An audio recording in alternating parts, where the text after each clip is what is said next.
Okay, well, so it's been a while. We missed a lot of parashot in the way. It's going so fast. I mean, you just blink and half of Sefer Bereshit already passed away. So there are many things that usually I say in the beginning when you're starting to learn the parasha, the parashot, Sefer Bereshit, and I didn't have the opportunity this year.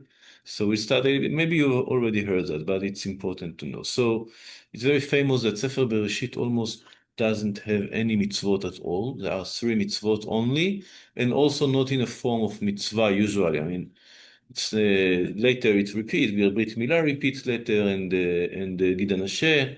Only I think that the only mitzvah that is only in Sefer Bereshit is hu or hu, having children. That it's not written. I don't remember it's written as a part of the Torah. Yeah, but apart from that, it's really not about mitzvot.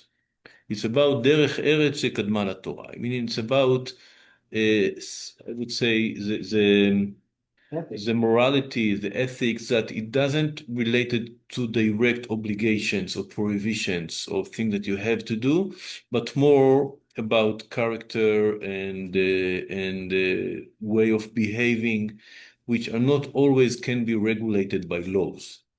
So this is about building your personality, building your character. And the example to follow is the patriarchs, the Avot and Imot, right? So the Avot and Imot are the examples that we have to follow in how we develop our personality. Right? This is a derech eretz kadma Torah. The ethical behavior, the morality is before starting learning the laws, the details of the obligations and the prohibitions that we have in our life. So this is generally speaking the purpose of Sefer Bereshit, even though of course it's also about our history, how Am Yisrael was built, and there are of course uh, a lot of Kabbalah issues and ideas that in the stories, right? But if we're going in the literal level, in the simple level, is about derech eretz, about behavior. But when you are going a little bit deeper, maybe it's we have the three avot, the three patriarchs, Avraham, Yitzchak, and Yaakov, that each one of them represents other aspect. And this is according to the Kabbalah. We have the midot. Avraham is Chesed, Yitzchak is Gvura, and Yaakov is Tiferet or Rachamim, depends how you explain it, and there are other ways, but each one of them is another aspect. So it's very important that we dedicate the time and the efforts to learn each one of them separately, not only as a group of the big people, right? But Avram is different from Yitzchak, Yitzchak is different from Yaakov. We are saying that every day in the tefillah. We say, Elokei Avraham, Elokei Yitzchak, Elokei Yaakov. We don't say only Elokei Avotenu, right? We say, look, we go in details, right? We elaborate. He is our God, is the God of our fathers. What does it mean? Elokeinu ve'elokei avotenu. We already say is the God of our father. Why do we say the God of Avraham separately and the God of Yitzchak separately? Elokei Avraham, Elokei Yitzchak, Elokei Yaakov. Because Elokei Avraham is different from Elokei Yitzchak. So God itself is the same, right? It's one, only one God. But He is revealed to us in different ways. He is revealed to us as the God of Avraham one time, and other times as the God of Yitzchak, and other time as the God of Yaakov, which each one of them is a different way that God is teaching us or reveal Himself to us. And this is depends in the person, right? Yitzchak connected to Hashem in a different way than Avraham. And each way is legitimate. And we always say that even though Yitzchak is Din and Avraham is Chesed, but there is also Chesed of Yitzchak, and there is also Din of Avraham, and in the Kabbalah it's also related to the wife. It's the side of the female, the side of the male. So he got that from Sarah, he got that from Avraham. I'm not going to enter to all of that. What I'm trying to say is that is the way that Yitzchak is connected to Hashem is specific to him. And we should learn from him how to do that as well as we are learning that from Avraham. We try to do everything. And of course, in the end of the story, each one of us has his special way, right? But so what I'm trying to say on all of that is that we should dedicate efforts to learn each one of the patriarchs as individual, as a person, I mean, as a great person, but the specific way or the special way that is building his personality, his connection with Hashem. And like I said before, you only blink and already passed half of the book. We already lost Avraham, and now we are in Yitzchak. So we have like each one of the patriarchs has two parashot. And Rab Tzvi Yehuda used to say that a lot, that the Torah is divided generally to pairs, to couples, right? We have two parashot, Bereshit and Noach, he calls that prehistoric. It's before the history starts. So we know that these parashot are very, very mysterious, like snakes that speaks and flood that overturn the world, and so it's not regular reality like we know today. It's different realities that belongs to the prehistory. And then we have, with history starts with Abraham, the history that is related to the way that we live. It starts with Abraham, and we have two parashot for Abraham, Lech Lecha and Vayera, and then we have two parashot for Yitzchak, Chaye Sarah and Toldot, and we are in the second parasha of Yitzchak. And when we are talking about Yitzchak, maybe the main thing that is very, very noticeable is that Yitzchak is doing nothing. Everything is done to him.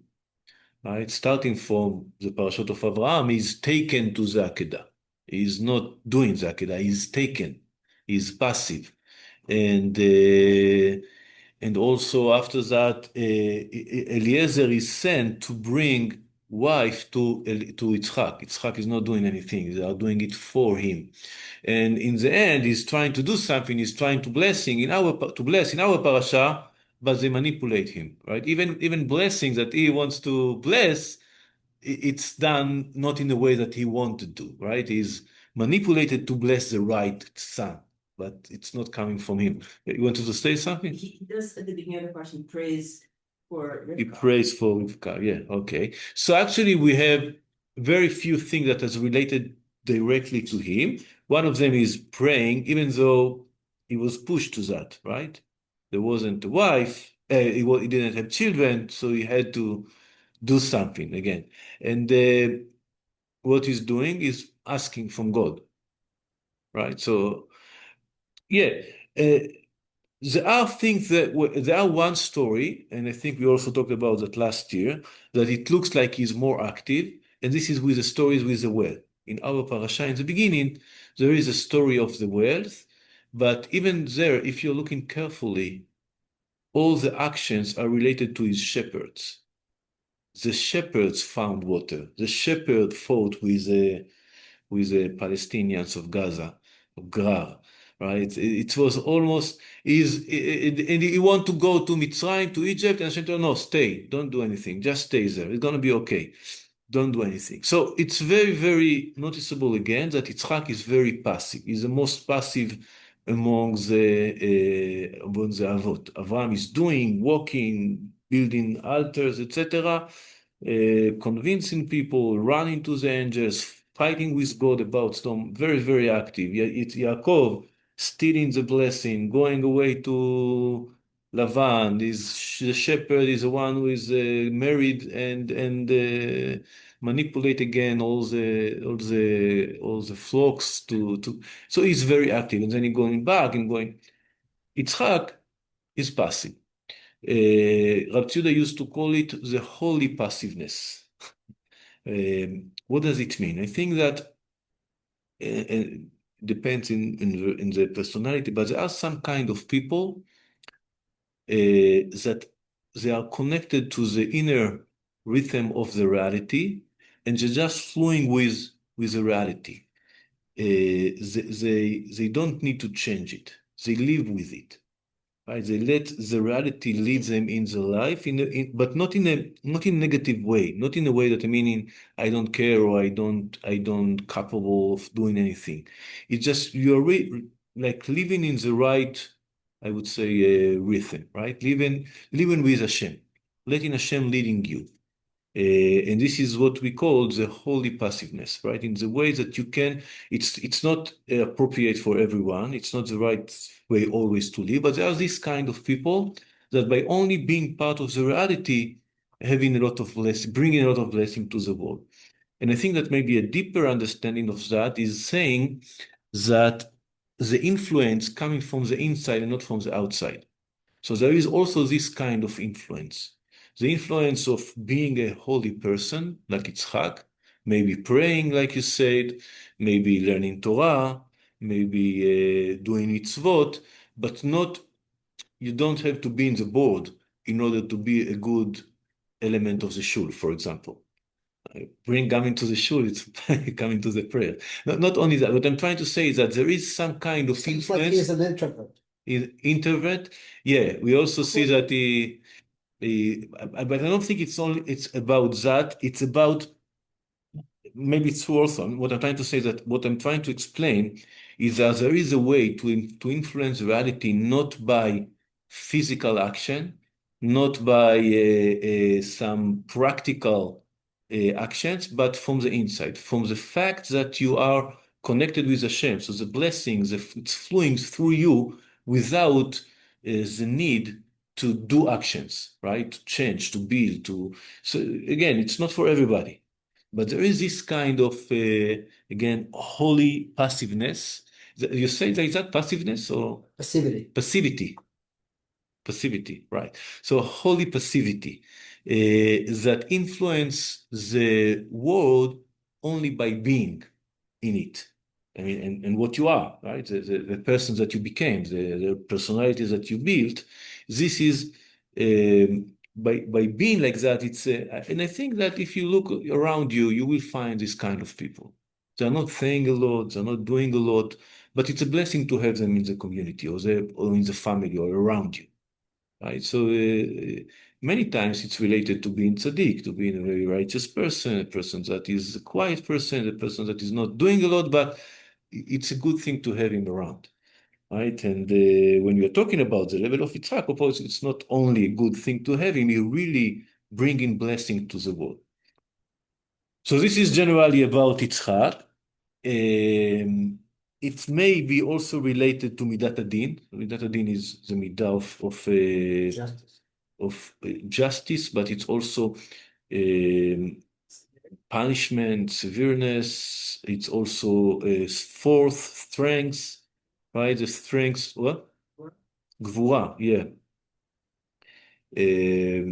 It's also maybe related to that. Gvura, many times it's not do the bad thing, to hold yourself, to control yourself, right? So this is related to Gvura and to Din. Right?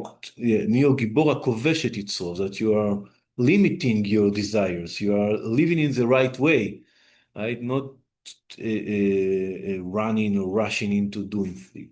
So it's also related in some way to Midat Adin. But there is one place where there is a thing that Yitzchak is doing. And he himself, not the servants, not the shepherds, not Yitzchak is doing for him, Abraham is doing for him, not Yaakov or Rivka, he himself. He planted, I don't know, I guess wheat. He doesn't say what. Let's see the verse. The verse says, ויזרע יצחק בארץ ההיא, וימצא בשנה ההיא 100 שערים, ויברכהו השם. ויגדל האיש, וילך הלוך וגדל, עד כי גדל מאוד. Let's try to translate Vaizra. Lizra is to plant, but in Hebrew there is a difference between planting trees and planting seeds. Lizra is usually seeds, right? When you plant the seed itself. Lintoa is when you already have some kind of something, then you put it in the ground. This is lintoa. And usually Lizra we refer to wheat or grains or stuff like that. So it says that Yitzchak planted in that land, and he found in that year 100 sharim, which is something we should have to understand.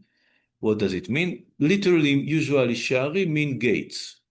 So he found 100 gates. It's also maybe it's more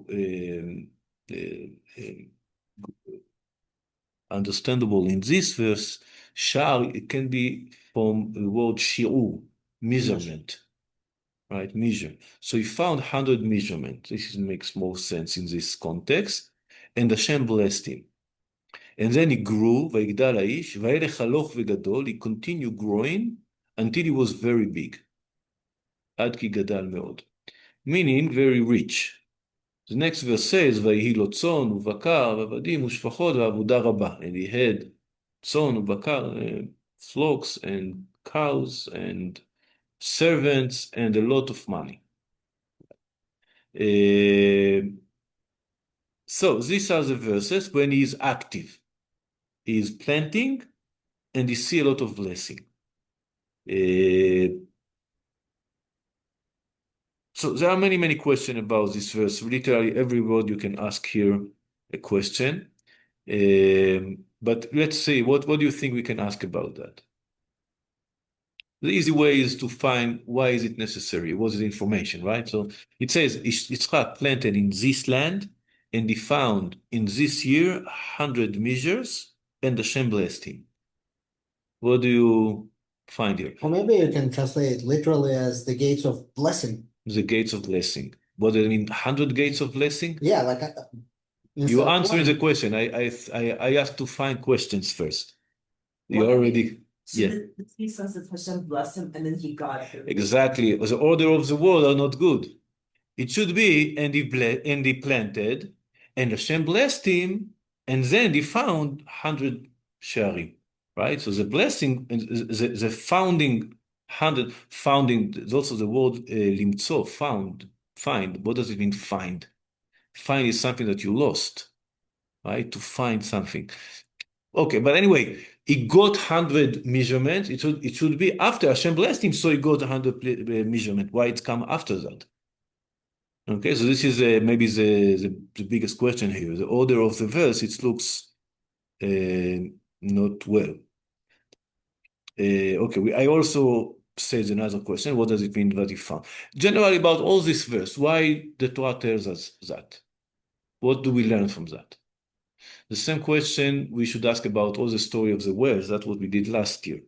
So Ramban say, what is all this story about the wells? And there's nothing you can learn from it. And that he had wells, and then he found another well. What do you learn from that? Then he said it's all about the Beit Mikdash. The first wells, the second well, and the third well that it was left.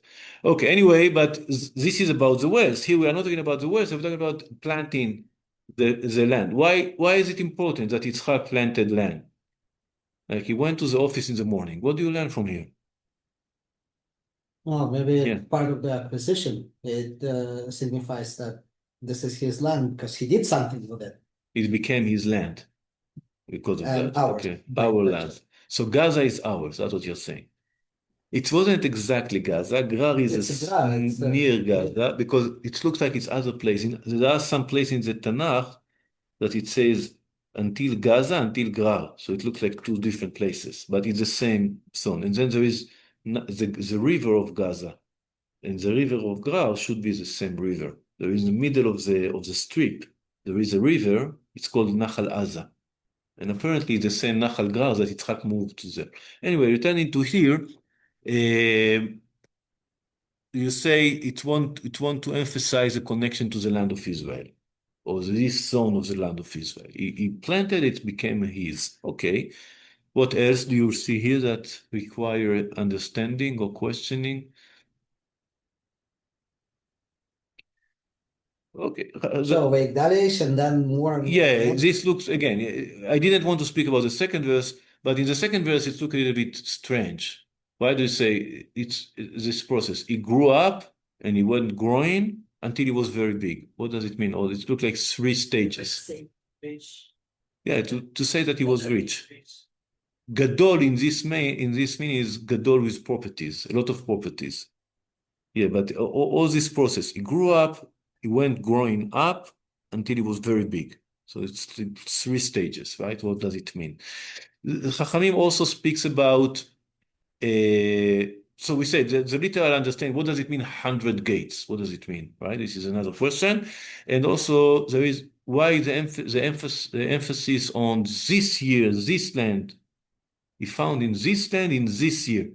Why to say this? I mean, what do you want to say? Okay, and then the answer that it was, even though it was the year of famine, and the land wasn't very good because we saw that the fought on the water. So even in these bad conditions, he also got blessed. Okay, so these are some of the questions. We are not going to answer all of them. This is a training of learning verses, right? How do you learn verses? Yeah. So was that in Israel or was it outside? Because I think he was not allowed to leave Israel because he was. So Gaza is Israel or not? It is Israel. There are some laws of Trumot U'Maasrot that maybe are not applied there, but this is for the question of what part of the land of Israel was occupied by the second Aliyah, the second time that they returned from Babel. But it's a lachi question. But yeah, Hashem tells him, you should stay in this land, don't go to Egypt. And then he stayed in Gerar, so we understand it's part of the land. Yeah, so Gaza is part of So that he never left the never land, and he lived in Gaza, so we understand that Gaza is part of the land of Israel. No. Yeah, done. No question anymore. Yeah, okay. So let's see some of the Perushim. So we start from the Pshat. We don't start from the just Ibn Ezra says, מאה שערים, בדברי קדמוננו ז"ל שיעור, meaning don't understand that we're talking about gates, we're not talking about gates here, חכמים explain that it means measurements, or measures, כי מצא 100 משיעור הזרע, so he found 100 times the seeds that he put, so if you put 1 kilo, he got 100 kilo of harvest. והוא מגזרת כמו שיער בנפשו. This explanation is very hard to understand. It's not so much blessing. When you are planting 1 kilo, you're expecting much more than 100 kilo. I mean, I think Maybe it was 100 times what you would normally expect. that's another explanation. It's not the explanation of Ibn Ezra. Right, okay. But this is what Rashi say. המדוע כמה ראויה לעשות? They evaluated how much should it done in this kind of a year, in this kind of land, how much should it be? 100 times. And then it's turned out to be 100 times from what they expected. So if this land should have done 100 kilo, it done 10,000 kilos. Right? It was 100 times more than what they expected. So this is make more sense that the Torah emphasized, and it's also explain you how you became rich. So if you are, if the yield is 100 times of what was expected, it's the easy way to get rich. What? It was famine in this. We are talking about the context there is that it was a famine. He wanted to go to Egypt, and Hashem told him, no, stay here. So, and they say in this year that we are talking about, then he found 100 times. So this is a huge, great blessing, especially when there is a lack, right? When there's not enough shortage, when there's shortage, and then in this year of famine, he got so much harvest, then we understand how he became rich. It says it was a severe famine, even worse than in the times of Abraham. So there are some versions that says the opposite. Because in Avraham it says kaved, and in Yitzchak it doesn't say kaved. Kaved is heavy, heavy female. Okay, maybe. Now the Sforno add another thing that answers the question that Nina said. He says, ויברכהו השם בממון שמכר תבואתו בדמים יקרים. So it said, what does it mean he was blessed him? With money, because he could sell the harvest in expensive price. So this is the blessing that come after the blessing.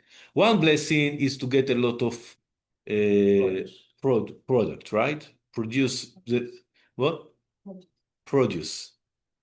Right. So this is one blessing. But still, if you get a lot of produce, but the prices are low, so it's not going to be very useful for you. So it was the first blessing was that he got a lot of produce, and then the second blessing was that he could sell it in expensive price, and then he became very rich. Okay, so this is some literal understanding of the verse. So we can say that what we learn here is a blessing of Hashem to Yitzchak. And we can connect it to many things. We can connect it to the fact that he stayed in the land of Israel, even though there were famine, and that he was proactive one time and planted, even though it was famine. He believed in God. The Shema told him, do stay here and I will bless you. So he did his part, and then he got the result. So that's the reason the Torah tells that ויזרע יצחק בארץ ההיא, וימצא בשנה ההיא. So it says, בארץ ההיא, like we said before, even though it was famine, even though it wasn't enough water in this year, and then he found 100 times of what he was expected. And why it's called found, according to that explanation, because it wasn't really the result of his action. You find something you didn't work for. So he worked for 100 and he got 10,000. So he found the rest of what you could, it wasn't what you evaluated should have done of this, should have coming out from this land. This was finding, it's not creating, right? Hashem blessed him.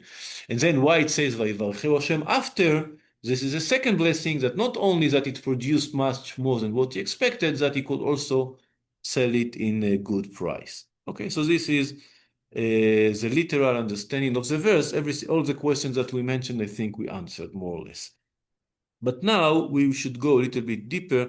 Some other, I don't know if deeper, some other ideas that not only literal understanding, taking it to other things. So first, Pardes Yosef, I don't have a clue who is it. I just found it. One Perush on the Torah, but it's interesting. I think it's important, not only interesting, it's important for life. It's a lesson for life. So he says, ויזרע, ובמדרש לא נשתבח רק בצדקה, שנאמר זרעו לכם לצדקה. So there are many of the מפרשים, or the Chasidut, not in the literal understanding the pshat, they are focusing on the word לזרוע, to plant. Right? And then we look other places in the Torah that we use this word. And when do we use this word in other places? Not the Torah, the Tanakh. There is, for example, a very famous verse, Or Zarua LaTzadik. So some related, I didn't bring this this explanation, but okay, Vayizra, it's alluding to Or Zarua LaTzadik. Okay, so here it goes, another verse that says you should plant for yourself tzedakah, charity or donations, right? Tzedakah. So the Midrash connect Vayizra Yitzchak with Ziru Lachem Tzedakah, and he says what Yitzchak was praised for giving tzedakah. So even though you look at all the Torah, you don't find Yitzchak giving tzedakah, but this is where the Torah hinting for that. That Yitzchak, even though you usually related Yitzchak to Gvura, to Din, he also had Chesed. And he used to give tzedakah, and he was praised for that. Vayizra, it's related to Lizroa tzedakah. Now we explain why we should call tzedakah, charity, zri'ah, planting. What is the relation between planting and giving tzedakah? Maybe it's easy to explain that, right? What would you say? When you are giving tzedakah, you are planting your blessing. What? You're investing in. Yeah, investing in something real, and then you're going to enjoy the fruits. Okay. But he explained a little bit more than that. What? Pardes Yosef, he was a Ger Chassid. A Ger Chesed? You know him? Ger Chassid, Gur, Chassid. Chasid Gur, not Ger Chesed. Okay, yeah. Chasid Gur. Okay, so it's a little bit Chasidut also. Okay. So he said, טעם שצדקה יכונה בשם זריעה. Why do we call צדקה planting, לזרוע? ראיתי לפרש, דידוע שלא כל גרעין נגדל, דהרבה נרקבים, וכלו ונאבדו, כאשר יעיד הניסיון, שתספור הגרעינים הנזדרים, ואחר כך תספור השיבולים, תראה רק מיעוטה דמיעוטה נקלטו והצמיחו. So he said, first of all, a fact. I never checked this fact, but that's what he's saying. Apparently, it looks like he's saying from experience. When you are planting seeds, most of them won't grow up. Only very few of them. So we have this device in the house when you're planting, and there's a light on it.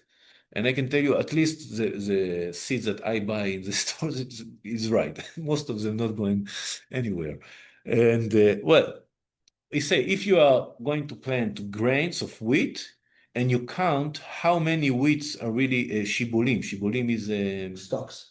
the stalks really grow up. You will find it will be very, very small percentage of what you planted. So, what do we learn from that? ובכל זאת, לא יימנע הזורע מלהזריע בעבור זת. די להמיעוט יוציא פרי. Even though only few of the seeds that we plant actually grow up, we don't avoid ourselves from doing that. The farmer is still doing that. Why? Because the few that succeed, worth everything that you've done, right? So it's going to give enough fruits for all the efforts that you did. ומהם יצאו אל המותר. כן בצדקה. So he said, also you should learn from that to צדקה. אף שיש הרבה עניים אינם מעוגנים. So this is every person that is working on chesed, maybe Lauren can tell us a little bit, knows that, I don't know if every person, but you know that everybody knows that there are many, many people that are doing fraud. They don't really need, or they don't really, it's not really the solution for them. They can go out working. And this is many times the excuse to not give tzedakah. You said, why should I give him? He can work, he's young, he's strong. Why wouldn't he work? And then you go in the streets of Jerusalem and everybody asking you for tzedakah or in the kotel. And you know there are a lot of liars. And this can be a pretext not to give tzedakah. Because you say, most of the grains that I'm planting won't grow up. Meaning, when you, is it written, if you are giving tzedakah to עניים שאינם מעוגנים, meaning not proper עניים, it's not considered as a mitzvah. Right? So you're saying, why would I say I give a lot of money and it's in the end, it's not even count as a mitzvah. So he says the few that succeed worth it all. The fruits that come from the few people that is really in a need and that you are helping them. So you help 10 people that don't need help, but you help one person that needs help, it worth all the other 10. That's what he says, אף שיש הרבה עניים אינם מעוגנים, even though there are many poor that are not really needs, or it's called אינם מעוגנים, not honest people. אך אם מיעוטה דמיעוטה טובים, even very, very few are good, די בשבילם.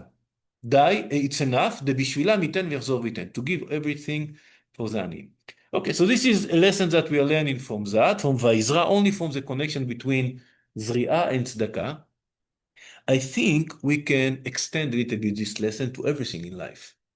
I think that I don't know if most, it depends in person, in luck, in talent, but many of the things that we are doing do not succeed.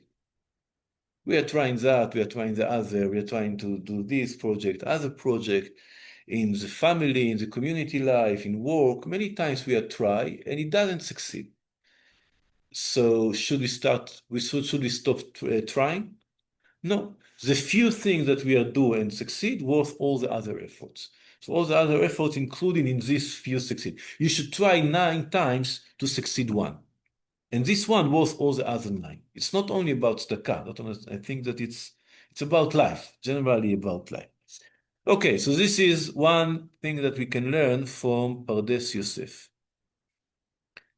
Mea Shiloach, he goes another point, focused on the word She'arim. So he says, the explanation is not about our verse, it's about the famous verse in Tehillim that we say in Sundays and on the Yamim Tovim. He says, Se'u she'arim rashechem. What? Mincha Shabbat. Mincha of Shabbat. After Torah. No, it's not in this. It is, no. The David Mizmor. When you We take say, the Torah. no? Okay, never mind. Anyway, שאו שערים ראשיכם, וינשאו פתחי עולם, ויבוא מלך הכבוד. So it says, gates carry your heads. What does it mean? What gates should carry their heads? וינשאו פתחי עולם, and elevate yourself the entrance of the world, so the king of honor will come. So we understand this as we are calling the world to open to accept the glory of God. This is maybe the understanding of the literal verses, that David HaMelech is saying to the world, you should accept the glory of God. There is a midrash that related that to the inauguration of the Beit HaMikdash in the days of Shlomo. That Shlomo wanted to that there going to be a miracle or some kind of revelation, and the gates were closed, and he asked them to open. Anyway, the literal meaning of this verse is a little bit hard to understand. Maybe it's some kind again of calling the realities, the existence, the universe, to open to accept the glory of God. Now he explains that according to other idea. I don't know if it's related to the Kabbalah or where it comes from, but it says, כל מיני טובות שהשם יתברך משפיע על האדם, נקראו שערים. Say, all the goods that Hashem gives you, it's called gates. Right? When Hashem gives you parnasa, health, happiness, children, everything that Hashem gives you, it's called gates. Why does it called gates? Why should we call the favors of Hashem, why do we call them gates? כי בעולם הזה כל הטובות הם השער, שעל ידו יוכל לאדם להכיר את השם יתברך, על ידי שיניח את השם יתברך עליהם. So it says something very, very important. Every good thing that Hashem gives you, it's not the purpose, it's the opportunity. It's the opportunity to recognize the kindness of Hashem. So Hashem gives you something, you are happy, it's not the end of story, it's only the beginning. Now you should work on yourself to understand and to recognize that this is a gate. You should go inside. If the gate is open and you're not going inside, it's not worth it. Right? Hashem opened a gate to recognize his kindness. Now you should go through. Okay? So that's what he says. That's why the favors that Hashem making us in this world, all of them are calling gates. Okay? Again, he says, I will read again what I just read. All the goods, all the favors that Hashem is giving to the man are called gates, because in this world, all the favors are gates that by them, or by this, a person can recognize Hashem, and by ימליך את השם יתברך עליהם. להמליך is making his your king, accepting him as your king. וכמו שכתוב, and then it brings our verse, וימצא בשנה ההיא 100 שערים. He found 100 gates in this land.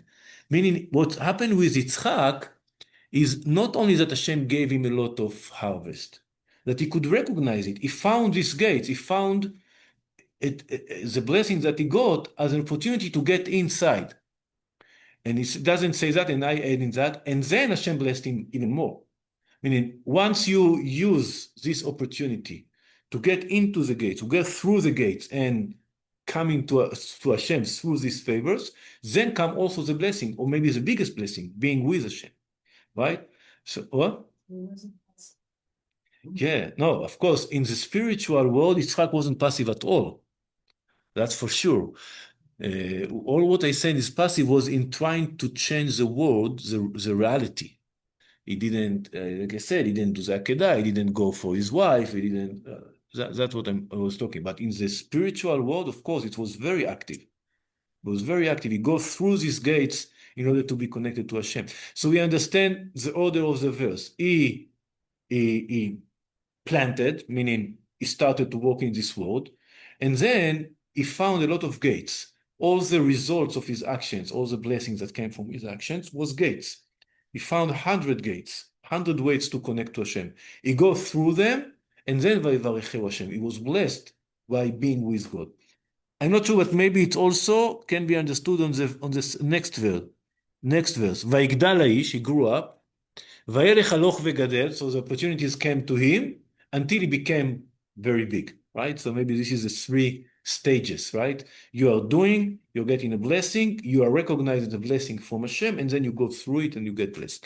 So this is a very, I think, nice interpretation. And then let's continue understanding the verse that we started with. שאו שערים ראשיכם, he says, וזהו שאו שערים ראשיכם, שכל הטובות יינשאו למעלה לשורשם. So what he says, you should take the gates and elevate them. Se'u, I explained before that the verse is calling the gates to elevate. שאו שערים ראשיכם, or to elevate the hands. No, here it says, you should elevate the gates to their heads, to the source, where they come from, right? וזהו שאו שערים ראשיכם, שכל הטובות יינשאו למעלה לשורשם, וראשם שיכנוס מלך הכבוד. שיכיר האדם הכרה מפורשת שכל הטובות הם השם יתברך. Meaning that the person should recognize clearly that all the things that come from Hashem. And by that he is elevating himself to the heads of the gates. Okay, so this is a nice interpretation of the idea of gates, right? The last thing that we're going to see today, of course, we cannot without Shem Shmuel. So it's very, very short explanation, even though it's for the next verse, in the second verse that we said, Vayigdal Aish. So we didn't mention in the question before, this is very unusual, that we call in someone Aish, the man. And the man grew up. It doesn't say Yitzchak grew up. It says Vayigdal Aish. And the man grew up. What does it mean? Why doesn't call him his name? Or just say Vayigdal, Vayilach. Even if without the Aish, we could understand that it's talking about Yitzchak. Why does it say the word Aish? Aish here, it's hard to understand. And that's what Shem Shmuel speaks about. It says, יש לדקדק למה העלים שמו. We should ask why he hid his name, the name of Yitzchak. ומה ישנה מעד כה, why it's different from until now, שהזכיר שמו יצחק בפירוש. That he says his name explicitly, he says explicitly his name יצחק. ונראה, דרמז יש לדבר. It looks like there is a hint here. שגם אחר כל הברכה והגדולה והעושר, עדיין היה בעיני עצמו כאיש פרטי. ועל כן העלים שמו, שהוא על שם שחוק וצחוק, להורות שלא גאווה ליבו מכל אלה. So what he's saying here, I say that in simple words, we saw a similar thing in the last parasha of Chaye Sarah. He said all the success didn't change him. He didn't see himself as someone special or elevated. Now, the word Yitzchak, litzchok, laugh, or happiness or joy, represent success, right? When I have success, I enjoy, I'm happy, I have joy. He always saw himself as a ish, not as Yitzchak. He didn't consider himself as a successful man. He stayed, even though he grew up and continued growing until he was very great, very big, he's still a ish, without name, without feeling himself or something like that. להורות שלא גבה ליבו, that he didn't become arrogant because of all of that.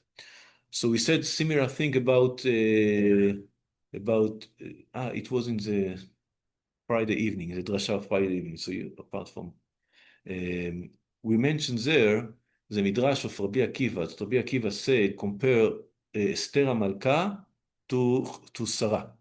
Esther was a queen of 127 countries, and Sarah lived 127 years. So he made this connection, and there's a question, it's only the number, what is the meaning of that? So one of the explanations that we saw was that we said, Shnei Chaye Sarah, that all of them were the same.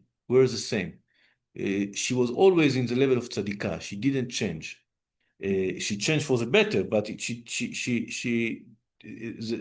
different situation in her life didn't make her different.